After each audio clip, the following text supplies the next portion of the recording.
오늘 나눌 말씀 구약성경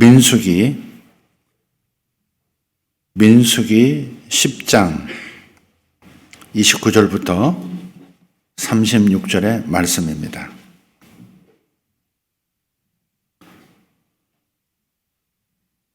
모세가 모세의 장인인 미디안 족속 라구엘의 아들 호밥에게 이르되 주께서 내가 너희에게 그곳을 주리라 하고 말씀하신 곳으로 우리가 이동하니 당신은 우리와 함께 가소서. 우리가 당신을 선대하리이다. 주께서 이스라엘에 관하여 선한 것을 말씀하셨나이다 하네. 호밥이 그에게 이르되 나는 가지 아니하고 내 땅 내 친족에게로 떠나리라 하므로 그가 이르되 원하건대 우리를 떠나지 마소서. 당신은 우리가 광야에서 어떻게 진을 쳐야 할지 아시니 우리에게 눈을 대신하리이다. 당신이 우리와 함께 가시면 참으로 주께서 우리에게 어떤 선한 일을 행하시든지 우리도 당신에게 바로 그것을 행하리이다 하니라. 그들이 주의 산에서 떠나 사흘길을 갈 때에 주의 언약궤가 그 사흘길에서 그들 앞에 가며 그들을 위해 안식할 곳을 찾았고 그들이 진영에서 나갈 때 낮에는 주의 구름이 그들 위에 있었더라. 그가 나아갈 때는 모세가 이르되 주여 일어나사 주의 원수들을 흩으시고 주를 미워하는 자들이 주 앞에서 도망하게 하소서 하였고 그가 안식할 때에는 그가 이르되 오 주여 이스라엘의 수많은 자들에게 돌아오소서 하였더라. 아멘, 아멘.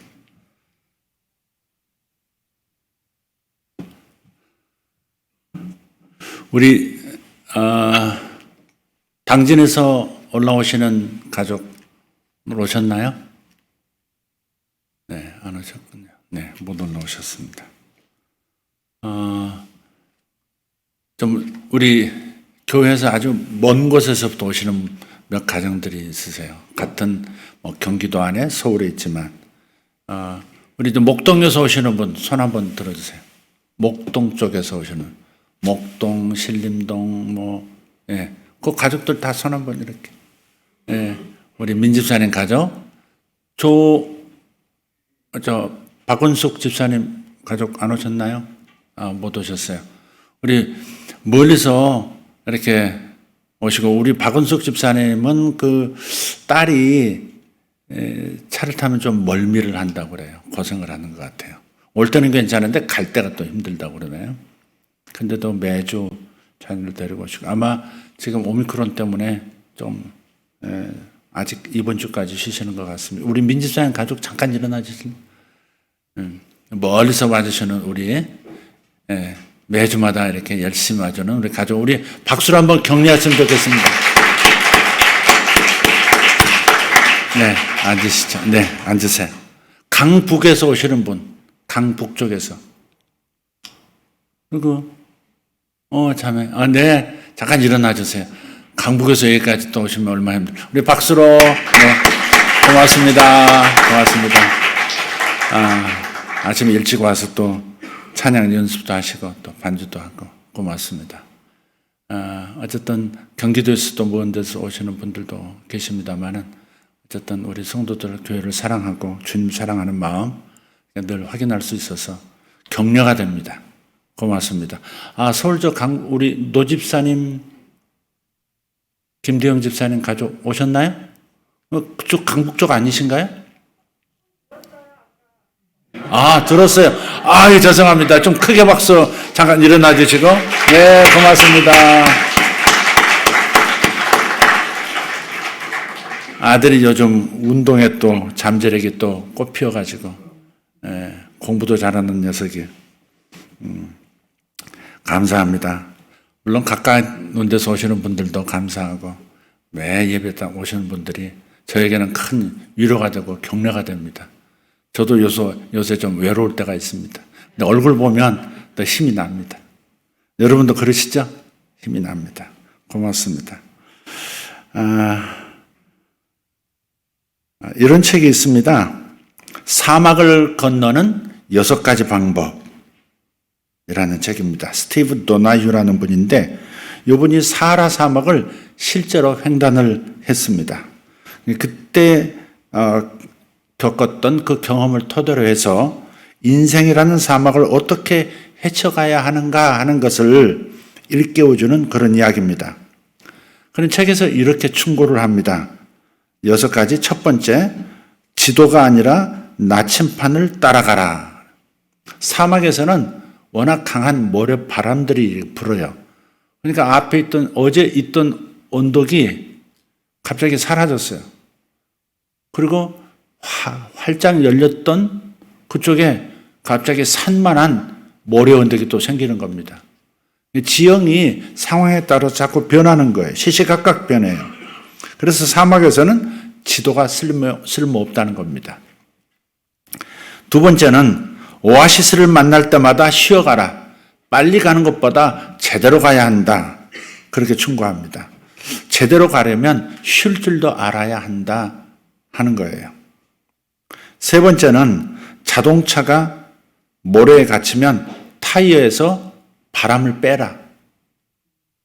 이게 이 자동차 바퀴는 모래구덩이에 빠지면 꼼짝을 못해요. 그런 상황에서 엑셀을 밟으면 오히려 더 깊이 파묻힙니다. 그래서 그때 타이어에서 공기를 빼면 바퀴 표면이 넓어져서 그 모래구덩이에서 탈출할 수 있다는 겁니다. 네 번째 충고입니다. 혼자서 함께 여행하라. 지금은 사막 횡단을 얘기하면서 동시에 인생을 어떻게 헤쳐나갈 건가에 대한 얘기를 하고 있다는 걸 좀 생각하시면서 한번 들어보시면 좋겠습니다. 혼자서 그리고 함께 여행하라. 여행에는 동반자가 있어야 하지만 궁극적으로는 혼자서 헤쳐나가는 것이다. 그런 메시지입니다. 다섯 번째, 캠프파이어에서 한 걸음 멀어지라. 사막의 어둠 속으로 나서는 용기를 가져야 한다는 겁니다. 인생도 그렇다는 거죠. 마지막 여섯 번째, 두려움과 불안감의 국경선에서 멈추지 말라. 이런 충고를 남겼습니다. 사막 한가운데 처져 있는 그 국경선에서 근무하는 사람이 자신에게 시비를 걸면서 억류하려고 했다고 합니다. 그때 순간적인 판단으로 이렇게 있어서는 안 되겠다. 순응해서는 안 되겠다 생각해서 과감하게 뿌리치고 자동차에 급히 올라타서 험지에서 무사히 벗어날 수 있었다고 합니다. 그래서 하는 말이에요.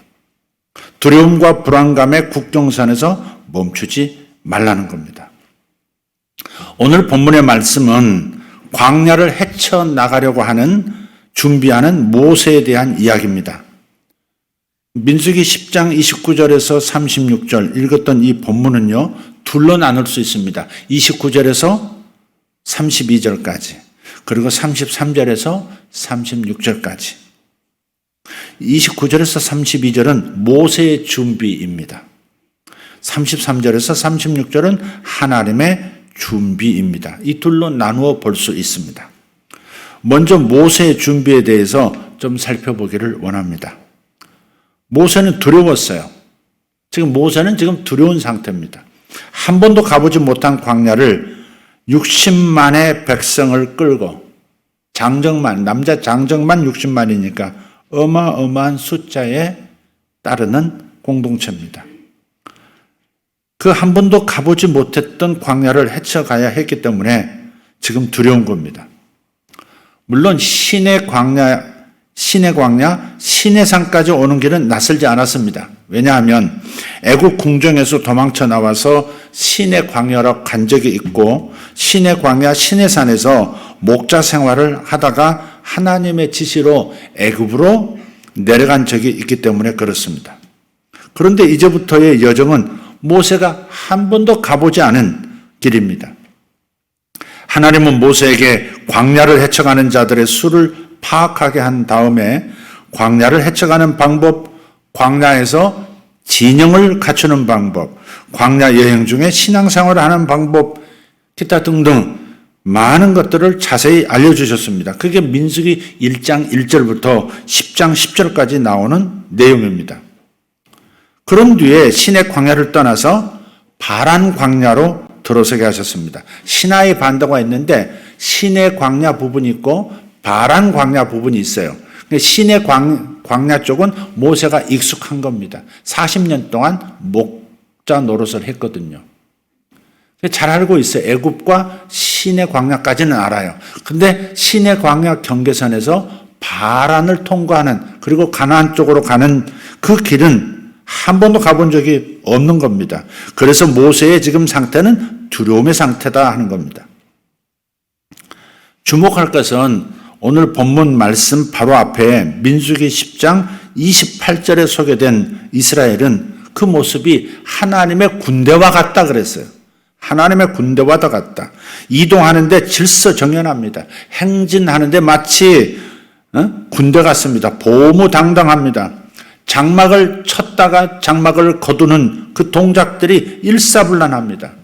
그랬는데 이렇게 야무진 상태의 모습이었는데 오늘 본문 29절에 들어서면서부터 분위기가 달라집니다.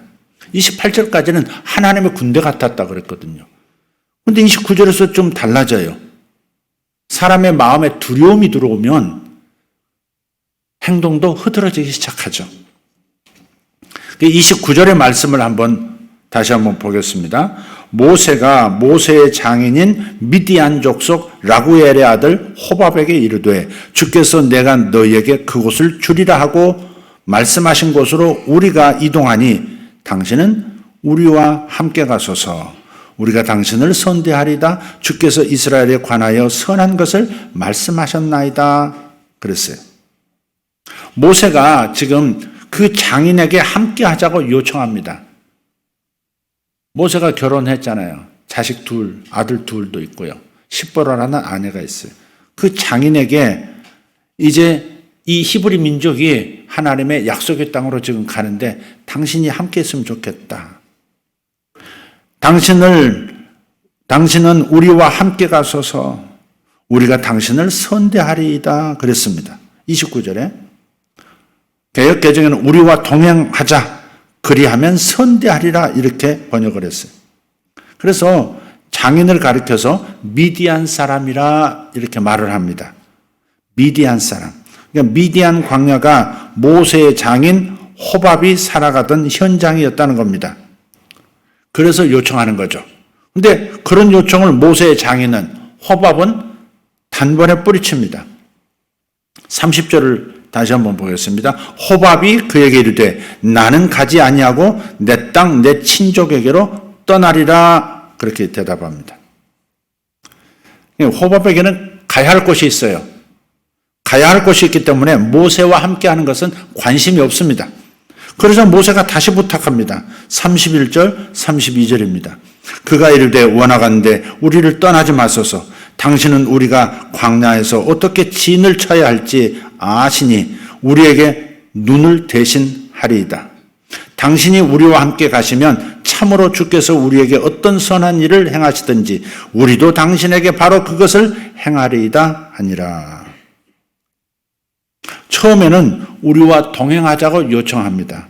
근데 이번에는 우리의 눈이 되어달라고 요청하는 거예요. 눈이 되어달라는 말이 뭐예요? 길 안내자가 되어달라고. 우리의 내비게이션이 되어달라 그런 말입니다. 모세의 문제가 바로 여기 있었습니다.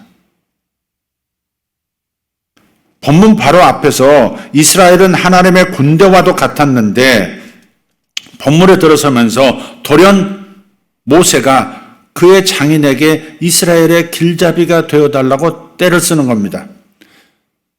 그러면서도 그 불신앙을 이렇게 포장해 놨습니다. 32절 당신이 우리와 함께 가시면 참으로 주께서 우리에게 어떤 선한 일을 행하시든지 우리도 당신에게 바로 그것을 행하리이다 그랬어요. 그러니까 우리와 동행해서 우리에게 복을 내리시는 대로 우리도 당신에게 복을 나누겠습니다. 복을 주시며 하나님이 우리에게 복을 주시면 곧바로 당신과 나누겠습니다. 네, 그렇게 말하는 겁니다. 이런 모세의 모습을 보면서 생각합니다. 오늘날 우리 모습과도 크게 다르지 않다는 겁니다. 우리도 주님의 제자라고 하는 우리도 모세처럼 사람을 의지할 때가 있습니다. 그러면서도 하나님이 주실 은혜를 기대하는 겁니다. 예수님만이 내 인생길의 해답이다라고 외치다가도 유능한 사람이 내 앞에 서 있으면 하나님은 어디론가 제쳐두고 그 사람에게 매달리려고 하는 겁니다. 그런 모세의 초상이 오늘 우리의 자화상이기도 합니다. 그런데 천하의 이 모세가 왜 그의 장인 호밥에게 매달렸을까요? 왜 장인에게 이렇게 매달리는 것일까? 모세의 장인은 유능한 사람이었기 때문에 그렇습니다. 미디안 족속의 제사장이었어요. 영성 있는 사람이었습니다. 감각 있는 사람이에요. 많은 양떼를 지닌 부자이기도 했습니다. 자기 가족이 부자면 든든하자, 후원이 든든하자, 지도자로서 여러 가지로 도움이 되잖아요. 모세가 애굽으로 내려갔을 때 모세의 아내 십보라 그리고 두 아들 게르솜과 엘리에스를 대신 돌봐주기도 한 분이 장인입니다. 그러니까 모세가 가족을 장인한테 맡겨놓고 자기가 모세에 가서 이제 애굽에 가서 이스라엘 백성을 이끌어냈던 거거든요. 그리고 그에게는 경영 능력도 있어서 모세가 이스라엘 백성을 세워놓고 일일이 하루 내내 하루 종일 재판하는 그 모습을 지켜보고 있다가 이렇게 충고도 합니다. 그냥 그렇게 네가 다 하려고 하지 말고 조직을 만들어 천부장, 1000명을 관리하는 천부장, 그 다음에 그 안에 백부장, 100명을 관리하는 백부장, 10부장 이런 식으로 나눠. 그럼 10부장 내에서 10명에서 문제가 생기면 10부장이 관리하다가 그걸 조율을 하다가 그게 그 안에서 안 되면 백부장에게 일을 가져오게 하고 백부장이 판단하고 백부장이 재판하게 하고 그거 안 되면 천부장이 해결하고 천부장들이 해결할 수 없는 문제는 그 다음에 네가 상대하면 되지 않냐. 그러면 너 문제 없어. 너 그러다가 중환자실 곧 가게 생겼어. 혼자 그걸 다 하려고 하면 안 되지. 그런 지혜를 제공도 합니다. 무엇보다도 길잡이가 되달라라고 하는 것은 광야길에 능통하기 때문에 그렇습니다. 미디안에서 시내 광야로, 시내 광야에서 미디안 광야로 오고 간 경험이 있습니다. 그리고 오래 조상 때부터 살았기 때문에 이 장인은 호밥은 그냥 바람 광야도 다 아는 겁니다. 시나이 반도 전체를 다 아는 겁니다. 그래서 모세는 거듭해서 이렇게 부탁을 하는 겁니다. 우리를 떠나지 말고 당신은 우리가 광야에서 어떻게 유숙지를 정하고 진을 칠 줄을 잘 알고 있으니까 우리의 눈이 되어주면 얼마나 좋겠습니까? 그리고 당신께서 동행하셔서 하나님께서 복을 내리시는 그 즉시 당신에게도 우리가 그 복을 나눌 것입니다. 그렇게 보상도 제안을 하는 거예요. 이 모세의 청혼은 이 한마디로 요약이 되는 겁니다. 우리의 길잡이가 되어 주십시오.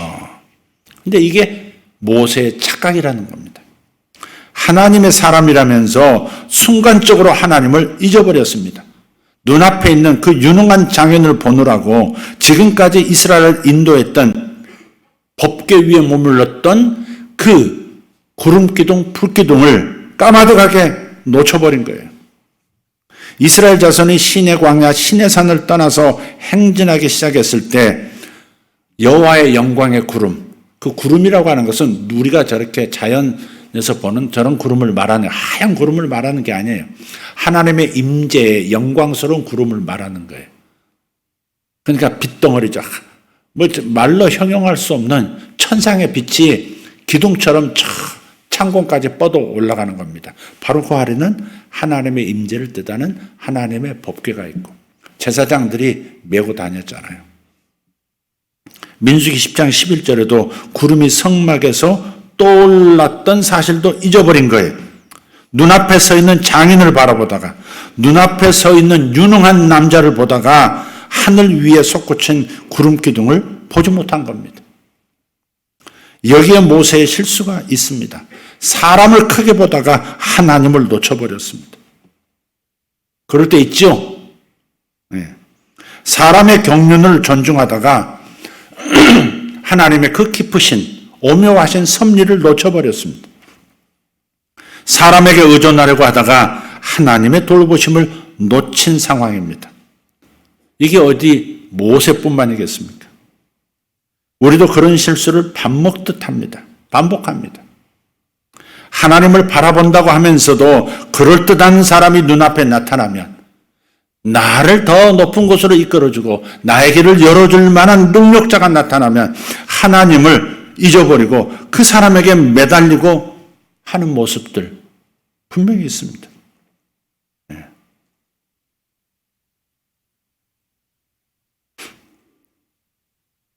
오늘 본문에 보면 이 모세의 실수를 꾸짖는 하나님의 방식이 나와요. 그게 33절부터 나오죠. 네. 모세의 실수를 꾸짖는 하나님의 방식이 에둘러서 설명됩니다. 모세가 의지하려고 하였던 장인의 실체, 이 실체의 모습을 좀 빙빙 돌려서 하나님께서 얘기하심으로써 모세, 너 지금 실수하고 있는 거야.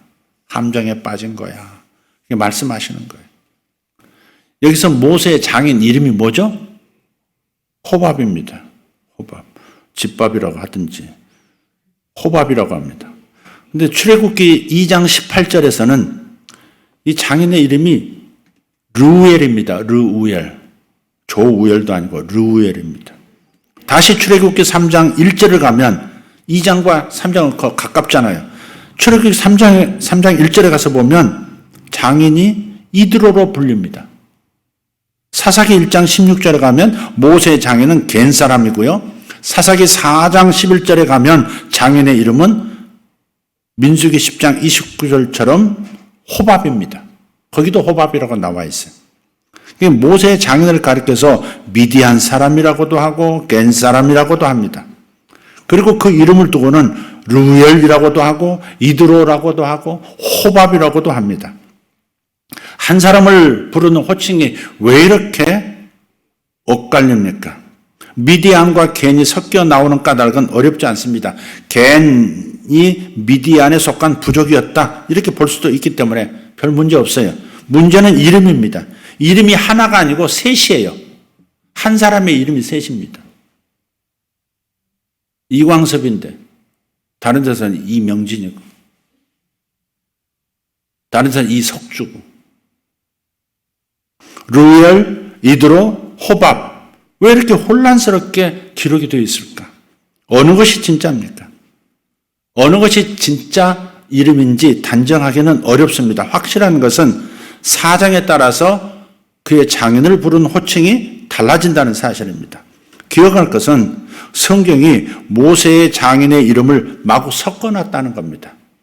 2장에서 이드로라 했다가 3장에서는 호밥이라고 했다가 또 그 다음 건너뛰면 또 루엘이라고 하고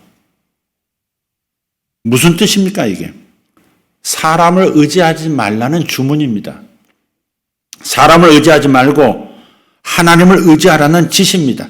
모세 장인의 이름이 셋이라고 하는 것은 그래서 혼돈스럽다고 하는 것은 사람을 믿다가는 헷갈릴 수 있다. 그런 뜻이 되는 겁니다. 사람은 아무리 경륜과 학식과 명성과 경험이 드높은 사람이라고 해도 결국에는 믿을 수 없는 인생이라고 하는 겁니다. 제가 교제를 나누고 제가 하나님 주신 능력 안에서 은혜를 끼친 이들이 있어요. 그 중에는 정치인들도 있고 또 정부 안에 고관들도 있었고 심지어는 재벌들도 있습니다. 근데 이런 분들을 이렇게 대하고 하나님의 뜻도 전하고 그를 위로하고 그에게 길을 열어주는 그런 일을 했지만은 나중에는 실망이 좀 있어요. 뭔가를 기대했던 모양이에요. 실망스럽습니다. 제가 여기서 나가면 꼭 목사님 찾아뵙겠습니다. 절대 잊지 않겠습니다. 그렇게 말을 합니다. 그러나 막상 다른 상황이 되면 싹 잊어버리는 거예요. 그래서 제가 깨달았습니다. 절대 사람에게 기대하지 말라. 사람을 의지하지 말라 하는 그런 뜻으로 알아들었습니다. 그래서 은혜만 베풀고 줄 것이 있으면 주고 나눌 것 있으면 나누고 그러나 그에게서 뭔가를 기대하는 것, 나이를 돌봐주는 것 혹은 나에게 어떤 혜택을 또 상대적으로 가져다 주는 것 이런 생각은 전혀 하지 않습니다. 이제는. 과거에는 조금 젊었을 때는 그런 기대도 있었던 것 같아요. 모세는 지금 헷갈렸어요. 모세가 헷갈렸어요. 그런데 하나님께서는 그런 모세를 바르게 인도하시는 겁니다. 그래서 오늘 본문의 후반부 민수기 10장 33절에서 36절은 전반부 29절에서 32절이 던진 질문에 대한 해답으로서 주어지는 이야기입니다. 지금 33절에서 36절을 보면 누가 모세와 이스라엘의 길을 인도하고 있습니까? 누가 인도하고 있어요? 하나님이십니다. 무엇이 바람 광야로 진행하는 그 이스라엘의 걸음을 인도했습니까? 여호와의 언약궤입니다. 33절, 34절 다시 한번 읽어보죠. 그들이 주의 산에서 떠나 사흘길을 갈 때에 주의 언약궤가 그 사흘길에서 그들 앞에 가며 그들을 위해 안식할 곳을 찾았고 그들이 진영에서 나갈 때 낮에는 주의 구름이 그들 위에 있었더라. 아멘. 하나님께서 앞서 가시니까 영광의 임재의 구름을 통해서 이끌고 가시니까 이스라엘이 그냥 그 뒤를 따라만 가면 됐습니다. 주의 영이 하나님의 성령께서 안식할 곳을 미리 찾았고 물이 나오는 곳을 찾아주셨고 독사들이 살고 있지 않은 그 지역을 찾아서 그곳에 유수가도록 먼저 가셔서 일하시더라 하는 얘기를 하고 있는 겁니다. 이것이 하나님의 은혜입니다.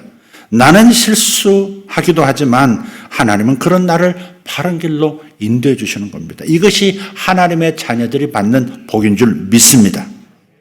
예.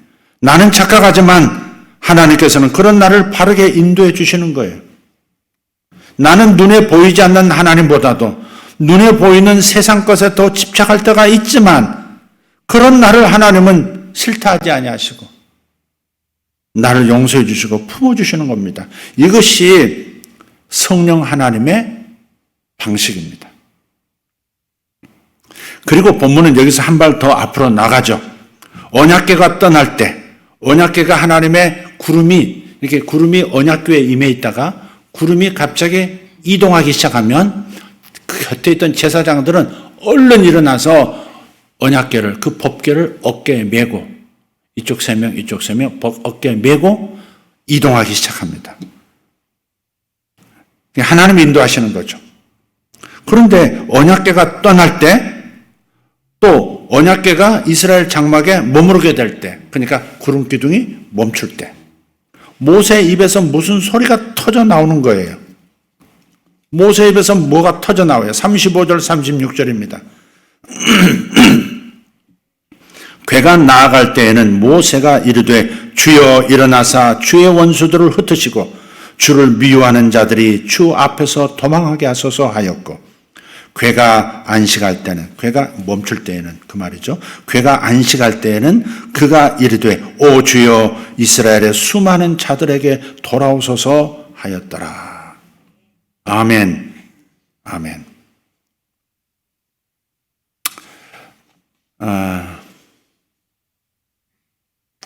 이런 얘기를 들었습니다. 얼음 공장 사장이 톱밥으로 가득한 공장 안에서 비싼 손목시계를 잃어버렸어요. 그래서 갈퀴로 톱밥 사이를 계속해서 헤치면서 건물 안을 이잡듯 뒤졌지만 시계를 찾지 못했습니다. 나중에는 직원들까지 파견 나온 일꾼들까지 모두 나서서 수색 작업에 동원이 됐어요. 근데 허사예요. 그리고 시간이 흘러서 정오를 알리는 종이 울리자 이 모든 사람들이 점심을 먹으러 공장 밖으로 다 나갑니다. 그런데 그 어른들의 이야기를 건네들은 어떤 소년이 공장 안으로 들어가더니 금방 시계를 찾아 나오는 겁니다. 그래서 깜짝 놀란 사장이 어떻게 이렇게 찾았냐 물었더니 간단해요. 그렇게 대답하더랍니다. 어떻게? 문을 닫고 톱밥더미 위에 가만히 누워보았습니다. 꼼짝도 하지 않고 숨도 크게 쉬지 않고 귀를 기울이니까 시계바늘 소리가 들리더라고요. 그래서 그 소리를 따라가니까 손쉽게 찾을 수 있었습니다. 하나님은 우리를 부르십니다. 항상 말씀하시는 분이니까. 별명이 말씀이시잖아요. 태초에 말씀이 계시니라. 태초에 말씀이. 그분은 항상 말씀하시는 분. 들을 귀가 없어서 못 듣는 것이지.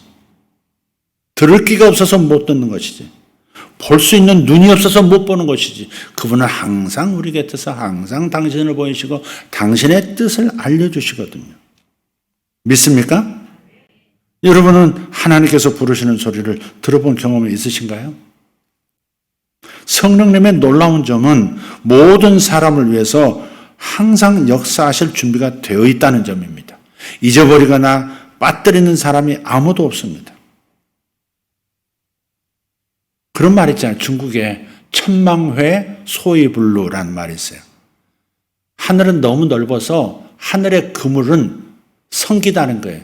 무슨 말이냐? 그물을 짰지만 너무 하늘의 그물이 넓어서 줄과 줄 사이, 그물과 그물 사이에 구멍이 너무 크다는 거예요. 빠져나갈 데가 너무 많다. 그렇게 판단이 되지만, 그러니까 천망회회. 하늘의 그물은 넓고 넓어서 이렇게 구멍 뚫린 것이 많은 것처럼 보이지만 소위불로 결코 놓치는 법이 없다. 그런 말이에요. 하나님은 잊어버리시거나 빠뜨리는 사람이 아무도 없습니다. 그러니까 여러분도 조용히 귀를 기울여 보시면, 그리고 기다리시면 여호와의 영께서 이끌어 가시는 소리를 들을 수 있고 우리는 따라갈 수 있는 겁니다. 들을 수 있다고 믿고 조용히 마음의 소란스러움을 내려놓고 수많은 잡음들이 끊임없이 머릿속에서 오고 가지만 그래도 숨을 죽여 조용히 그분을 응시하고 기다리시면 주님의 음성이 들려져 와요. 이것이 종론이 이리로 가라는 그런 감동이 오게 되어 있습니다. 여러분 꼭 주의 인도를 받으시기를 바랍니다. 지금 모세 입에서 뭐가 이렇게 탁 터져. 언약궤가 떠날 때, 하나님의 영광의 구름이 움직이기 시작할 때 동시에 모세 입에서 말이 나오는 거예요. 여호와여 일어나사 주의 대적을 흩으시고 주를 미워하는 자가 주님 앞에서 도망하게 하십시오. 궤가 또 멈추면, 언약궤가 멈추면 또 자기 안에서 성령의 감동을 따라 또 소리가 터져 나옵니다. 여호와여 이스라엘 종족에게, 우리 민족에게 돌아오소서 그러는 겁니다. 앞서 나가서 일해 주시는 것도 좋지만 그러나 이제 우리 가운데 임하셔서 우리를 평온케 하시고 우리를 통해서 당신도 기쁨을 누리십시오 하는 겁니다.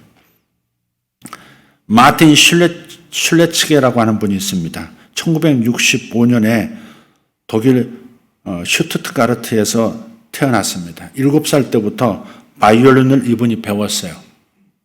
그런데 연주자의 길을 택하지 않습니다. 제작자의 길을 택합니다. 그래서 지금은 세계 최고의 바이올린 제작자가 됐습니다. 명품 중에 그런 바이올린 있죠. 스트라디바리우스. 스트라디바리라고 하는 분이 만든 그 몇 안 되는 그 바이올린을 스트라디바리우스라고 합니다. 고장이 나면, 근데 그 몇 안 되는 그 명품 바이올린이 고장이 나거나 훼손이 되면 그 소리를 꼭 이분에게, 슐레스케라고 하는 이분에게 맡긴다는 겁니다. 세계 유수의 오케스트라의 수석 연주자, 그러니까 제1 바이올리니스트죠. 우리 지휘자가 이제 오케스트라에 이렇게 지휘한 다음에 끝나면 지휘자가 나갈 때 제1 바이올린 그 수석 연주자하고 꼭 악수하고 지나가잖아요. 전체하고 하는 게 아니라 바로 앞에 있는 제1 바이올린 주자. 그 수석 주자들이 이 마틴 슐레스케 바이올린을 가지고 연주를 한답니다. 근데 이 슐레스케가 바이올린을 제작할 때, 만들 때 가장 시간을 많이 할애하는 부분이 바로 울림통 제작이랍니다. 울리는 부분, 몸통입니다. 근데 가뭄비 나무라고 부르는데요. 높은 산, 높은 산은 임계점이 있습니다. 수목 임계점이 있어요. 더 이상 올라가면 어느 산까지는 산마다 아무리 높다고 해서 다 산을 나무가 덮지 않습니다. 너무 높은 산들은 나무들이 자라다가 어느 한계 시점에 가면 더 이상 나무들이 자라질 않습니다. 없습니다. 민둥산입니다. 그게 이제 임계점이에요. 그 임계점까지 가 있는 가뭄비 나무를 찾아요. 그래서 하늘 높이 솟구치고 뿌리는 땅속 깊이 내린 그 가뭄비 나무만을 찾아서 울림통의 소재로 삼는다는 겁니다. 그렇게 바이올린의 울림통을 제작하다가 어느 날 자기 마음에 이런 마음이 들었습니다. 사람의 인생이란 하나님의 악기가 되어야 해. 그런 감동을 느낀 거예요. 사람의 인생이란 것은 하나님의 악기가 되어야 한다.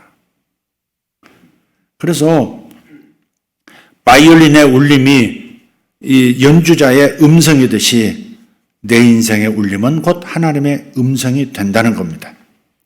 이 고백에 맞춰서 지금 하나님의 성령이 구름 기둥처럼 임재해 계시는데 시작할 때 움직이기 시작하려고 하실 때 모세 그 안에 있는 성령 그 위에 있는 성령께서 동시에 감동을 하시면서 입에서 동시에 터져 나오는 겁니다. 여호와여 일어나소서. 또 멈추려고 하시면 멈추는 것을 백성들이 보기도 전에 그 입에서 여호와여 돌아오소서. 모세가 하나님의 악기가 되어서 하나님의 인도하심을 지금 연주하고 있는 겁니다. 하나님의 움직임을 목소리로 연주하고 있어요. 상처 많았던 모세가 실수 많던 모세가 하나님의 악기가 된 것입니다. 우리는 지금 우리만의 각각의 약속의 땅을 향해서 나아가고 있습니다. 우리 공동체의 약속의 장소. 세상 나라가 그리스도의 나라가 되는 것을 보고자 하는 세상 나라가 각각 쪼개져서 저마다의 나라로만 있는 것이 아니라 천지를 지으신 전능하신 아버지 하나님의 나라가 되도록 바로 그 일이 이 현세에서 이 지구상에서 펼쳐질 수 있도록 모든 나라의 대통령들이 리더들이 자국의 국기를 가지고 전능하신 임재하신 하나님 앞에 국기를 숙이고 무릎을 꿇고 경배하는 그때가 올 것이라는 것. 그게 성경에 약속되어 있어요. 요한계시록 11장 15절에 세상 나라가 그리스도의 나라가 되어 그랬어요. 세상 나라가 그리스도의 나라가 되게 하겠다 하나님께서 결정하고 계시는 그 목소리 앞에 그 작정하심 앞에 우리는 아멘 하면서 그 일을 이루도록 기도하면서 가는 겁니다. 그러니 다짐하십시다. 우리도 하나님의 악기가 되어서 하나님의 인도하심을 연주하는 사람이 되도록 작정하십시다. 할렐루야. 제가 최근에 문제가 좀 생겼었습니다. 오미크론을 알았던 그걸 말씀드리는 게 아니라 상당히 오래 조금씩 제가 변했습니다. 변화를 느낄 때도 있었고 무심하게 지낼 때도 있었습니다. 의욕이 사라진 겁니다. 무슨 의욕이 일어나질 않아요. 그토록 새로운 책들을 읽는 것을 좋아하면서 저는 잡동하는 스타일이라고 그랬잖아요. 새로운 책이 나오면 내가 좋아하는 분야가 아니더라도 사서 읽습니다. 책을 손에서 놓지 않았으니까. 근데 책을 읽기가 싫어요. 어느 순간부터 책도 읽기 싫어요. 기도도 목사인데 기도도 하고 싶지가 않아요. 하나님을 생각해도 열정이 일어나지 않아요. 주님의 은혜를 생각해도 감동이 없어요. 여러분 눈치채셨는지 모르겠습니다만은 제가 예배에 참석하면 찬양할 때 많이 울기도 합니다. 뒤에서 찬양에 참여할 때 많이 울기도 해요. 그런데 하나님의 임재도 느껴지지 않는데 그런데 마음에 갈망도 없고 이상한 상태가 됐어요. 내가 타락을 했나? 하나님의 영이 나를 떠나셨나? 이런 생각도 하면서 내가 왜 이렇게 됐지? 내가 정말 주님에게서 멀어진 건가? 기도도 안 해. 성경도 잘 안 들어와. 읽지 않아. 되게 목사가 뭔가 변하면 가족이 알죠. 아내가 알아요. 아내가 가끔 이제 뭐 자극을 한다고 이제 가끔씩 던지는 말들이 있어요. 교회가 기도에 힘이 없는 것 같다. 그 말은 목사가 지금 기도가 없고, 목사가 지금 기도에 뭐 능력을 잃으니까 교회 성도들이 그런다. 그 말을 하는 거 아니겠어요, 그게? 맞지? 가끔 던지는 거예요. 지금 코로나 때문에 사람들이 지금 막 다 그럴 텐데, 이럴수록 또 만나주고 또 대화하고 전화할 텐데, 전화해야 되는데, 뭐 이런 옆에서 그러는 겁니다. 왜 안 하냐 그 말이에요, 지금. 제가 모르는 게 아니에요. 알아요. 아는데 의욕이 없어요. 그러다가 펜타일이라고 하는 어떤 소개받은 그 이제 병원에서 피 검사하고 뭐 전체 검사를 했는데, 웬만한 건 다 정상입니다.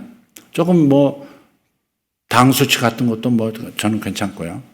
조금 이제 과도하다는데 괜찮습니다. 다른 데 문제가 없는데 도파민 수치가 바닥입니다. 그 의사가 아니 도파민이 이렇게 1도 없지? 그러더라고요. 그럼 몇 달 지났어요. 몇 달 지나서 다시 검사했는데 6개월인가 지나서 다시 검사했는데 뭐 처방전도 주고 뭐 해서 뭐 먹긴 뭐 영양제도 먹었는데도 도파민은 다시 또 바닥인 거예요. 도파민 부족하면 쳐봤어요.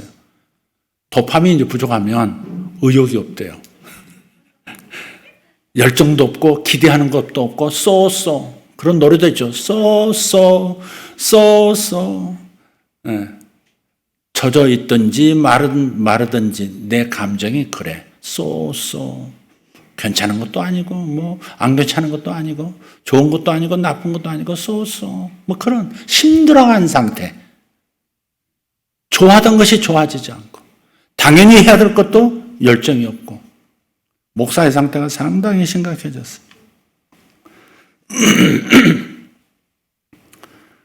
그래서 그런 상태가 계속, 첫 번째는 가족이 알아요. 변화가 있으면. 목사가 지금 하나님 위해서 멀어졌다든지 기도, 영성이 약해지고 그러면 아내가 먼저 알아요. 그러니까 금방 알아요. 하루만 있으면 알아.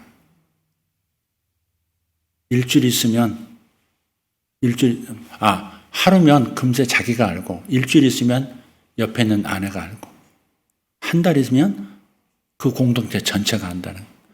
혹시 제가 그런 상태인 거 여러분 다 아셨나요? 보셨나요?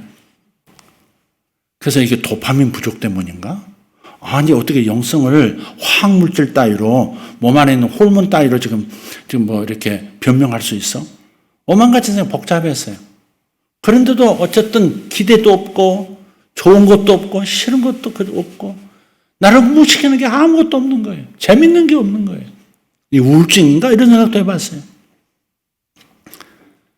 그러다가 3월 30일 한밤중입니다. 잠이 오지 않았고 기도도 안 하던 상태였는데 집에서 갑자기 기도하기 시작했어요. 하나님, 이렇게 계속 가서는 안 되겠습니다. 제가 이게 뭡니까? 저 목사입니다. 저 목사입니다. 어떤 분이 주일날 막 깨웠대요. 어머니가 막 깨웠대. 일어나라고. 너 교회 가야지. 뭐하고 있어? 싫어. 나 깨우지 말라고. 놔두라고. 너 목사잖아. 그런 것도 제가 그래서 이게 목사인데 이게 뭡니까? 성도들은 어떡합니까? 성도들은 나를 바라보고 그래도 나를 위해서 기도 많이 해주시겠지. 다 그러고 있는데 난 이게 뭡니까? 위선자가 된 것 같고, 그것도 하나님 앞에서 회개도 안 일어나고 아무것도 없는 거예요. 제가 아주 심각했었습니다. 근데 3월 30일 그 밤중에 갑자기 내 마음으로 어떻게 기도할지 모르니까 하나님의 성령이 기도해 주시는 기도, 방언 기도로 오늘 내가 몇 분이 됐든 기도하자. 밤중에 침대에 앉아서 기도하다가 또 누워서도 기도하다가 간절하게 기도해요. 모처럼 간절하게 기도했어요. 그러고서 잠이 들었어요. 근데 밤에 이제 또 그럼 꿈을 꾸죠. 꿈에 새까만 개 한 마리가 나타났어요. 아주 까만 개예요. 제 태몽이 까만 개 한 마리가 치마폭 안으로 싹 들었다. 그게 우리 어머니 태몽이에요. 근데 새까만 개 한 마리가 나타났어요. 근데 이 개가 나의 일부분 같기도 해요. 나의 존재의 일부분 같기도 해. 근데 분명히 개는 개고 나는 나예요, 또. 그 새까만 개가 자꾸 내 다리를 물려고도 하고 막 이렇게 공격하려고 하는 겁니다. 강하게 공격하진 않지만 공격하려고 이렇게 자꾸. 그래서 제가 밀어내는 중이었죠. 근데 그러다가 정말 심하게 물릴 것 같아요. 그런데 그 순간에 장면이 바뀌어가지고 내가 집 안에 있고 그 검은 개는 집 바깥에 있는 거예요. 그러니까 공격을 당하지 않을 수 있는 상태가 된 거예요. 그래서 안심하는데 저쪽을 보니까 약한 부분 쪽으로 그 개가 뚫고 들어오려고 입을 으르렁거리면서 막 물어뜯고 있는 겁니다. 그래서 못 들어오게 하려고 무언가를 찾아서 때리면 그 벽을 때리면서 호통을 쳤죠. 가라고, 들어올 수 없다고. 그랬더니 이 개가 내가 깨어서 그걸 막고 있는 걸 알고 이렇게 보니까 캄캄한데요. 참 담벼락을 따라서 저 보이지 않는 쪽으로 가는 겁니다. 그래도 저게 아주 가는 걸까? 이렇게 지켜보고 있는데 아니다 다를까 다시 돌아서 싹 담벼락을 타고 다시 오고 있는 겁니다. 그러다가 깼습니다. 그리고서 태몽을 생각했어요. 왜 태몽을 생각했나? 주님께서 그게 네가 조상으로부터 내 부모로부터 물려받은 어두운 구석이다. 여러분 우리가 각자 어두운 영역이 있잖아요. 약한 영역이 있잖아요. 그런 것들이 분노하지 않았는데 분노가 자꾸 일어난다든지 이런 것들 있잖아요. 내가 불가항력적인 것처럼 나를 계속 지배하려고 하는 어떤 어둠이 있어요. 어떤 나의 취약한 그것이 어떤 중독일 수도 있고요. 사람마다 다 다르죠. 그게 있어요. 근데 저는 그 개가 태몽이라고 해서 그냥 가볍게 생각했는데 주님께서 감동하시기를 그게 네 유전적으로 어두운 부분이 타고 들어온 부분이야. 그런 거예요. 그래서 그날 다시 기도했습니다. 첫 번째 감사했죠. 어쨌든 내가 해를 당하지 않도록 집 바깥으로 내몰아 주신 것. 집 바깥이라는 것은 나라고 하는 존재의 그래도 중심에서는 밀어낸 거죠. 그건 전적으로 주님이 하신 거죠. 주님이 하신 거예요. 여러분에게는 이 꿈이 의미가 없을지 몰라도 저에게는 굉장히 심각한 상황에서 꾸었던 꿈이고 그 작은 변화조차도 저에게는 굉장한 메시지였거든요. 그러면서요, 제가 달라지더라고요. 도파민이 생겼을까? 의욕이 일어나는 겁니다. 기도에 대한 의욕이 일어나고 말씀에 대한 의욕이 일어나고 말씀을 더 깊이 연구하기 위해서 책들을 들여다보기 위한 연구도 하고 그런 것이 4월 1일부터 그 다음날 아침부터 일어나기 시작합니다.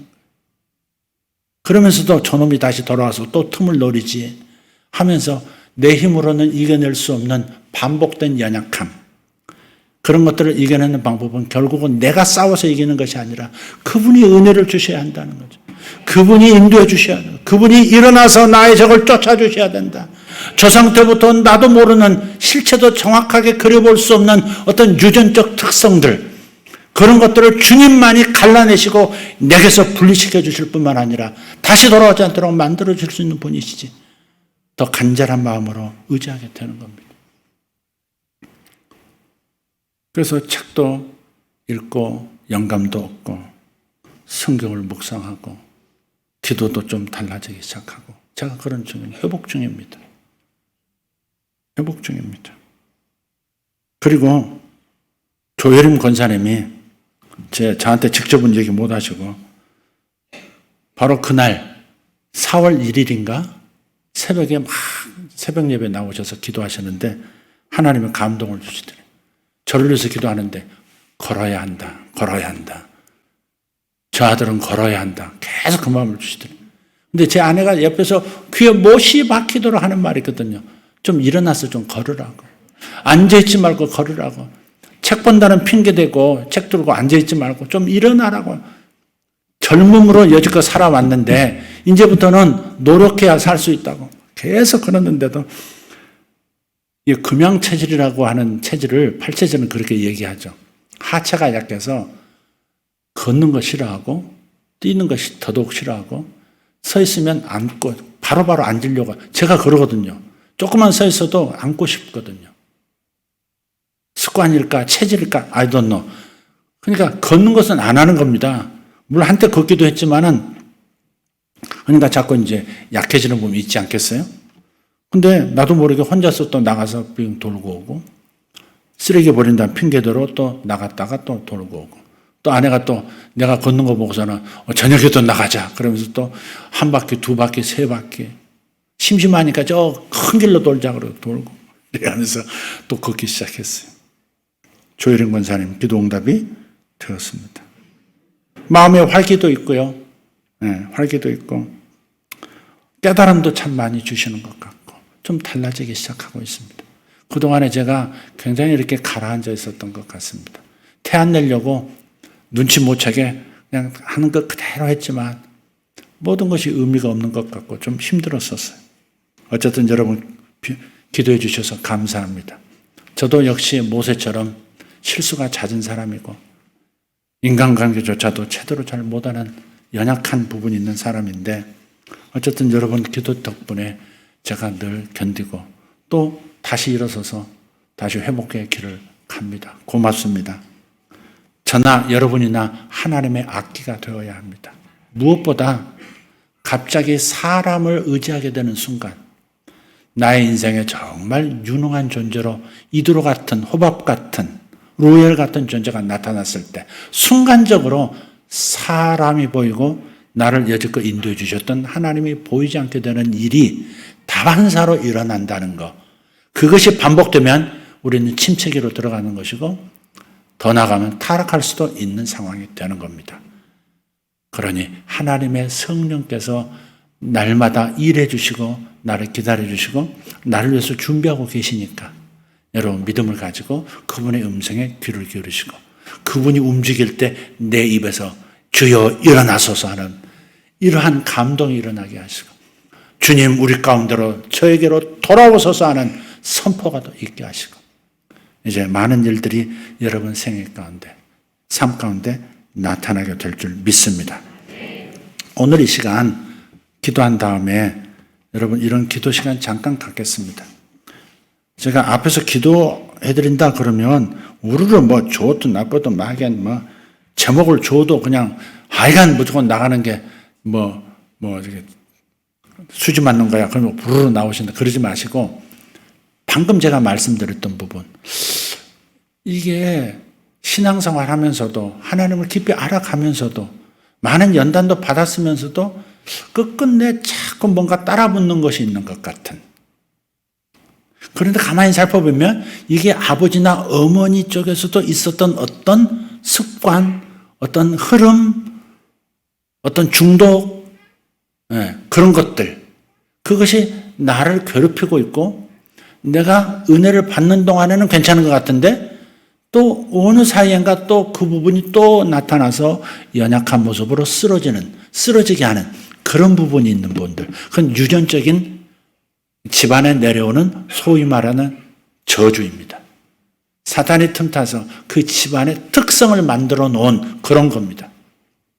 생물학자들은 이렇게 얘기할 수도 있고 또 뭐 심리학자들은 이런 얘기도 할 수 있지만 성경은 그게 조상으로부터 물려지는 자식에게 물려지는 후손에게 물려지는 저주라는 겁니다. 사단이 역사하는 것이죠. 저에게는 그 검은 개의 형태로 태몽에서부터 지난 3월 31일 밤에 꿈에 나타난 것처럼 그게 형상화된 이미지이지만 그것은 우리 속에 실체로서 역사하는 겁니다. 그것이 꼭 마귀도 아니다. 악한 영이다 아니다. 그렇게 생각할 필요 없습니다. 물려진 어떤 흐름, 어떤 어두움, 어떤 저주 현상이라 생각하시고 혹시 그런 것이 분명히 있는 분들 난 이런 부분에서 자꾸 넘어져. 이런 부분에서 나는 반복돼. 그런 부분이 있는 분들은 기도해 드리도록 하겠습니다. 그래서 앞으로 나오시면 제가 잠깐 손만 얹어 기도할 것입니다. 뭐 예언하는 게 아니니까. 그래 예언을 받아야지. 그것도 나오고 그러지 마시고 그렇게 하시면 좋겠습니다. 기도하겠습니다. 하나님 감사합니다. 하나님 이스라엘 가운데 임재해 계셔서 앉고 일어서는 시간까지도 당신께서 인도하시고 유숙할 곳, 누릴 곳 다 찾아서 미리 가셔서 준비하시는, 먼저 가셔서 일해주시는 우리 하나님의 사랑과 능력을 감사드립니다. 성령이 일하시니 우리도 일할 것입니다. 성령이 역사하시니 우리도 함께 순종하여 역사할 것입니다. 그러나 우리의 발목을 잡는 우리 안에 숨은 세력들, 조상부터 물려준 숨은 세력들, 떠나고 싶어하지 않은 악한 세력들의 흔적들이 우리 안에 있을 때가, 드러날 때가 있습니다. 아버지, 그때가 치료받을 때고, 그때가 뽑아내야 될 때고, 그때가 파괴할 때고, 그때가 우리를 새롭게 할 때인 줄 믿습니다. 아버지, 우리의 유전적으로 내려온, 조상부터 내려오는 저주 현상들 다 끊어져 나가게 하여 주시옵소서. 오늘 각자 기도할 때 주님께서 위대한 일을 이루실 것을 믿습니다. 살아계신 하나님, 저들이 자유를 얻게 하여 주시옵소서. 부모를 포로 삼았고 역사했던 영의 역사들, 어둠의 역사들, 그리고 나에게까지 흘러들어와서 나를 포로 삼고 존재해왔던 세력들 다 쫓겨나가게 하여 주시옵소서. 예수 이름으로 떠나가게 하여 주시옵소서. 오늘 자유를 얻는 시간 되게 하여 주실 줄 믿습니다. 살아계신 우리 주 예수 이름으로 기도하옵나이다. 아멘. 아멘.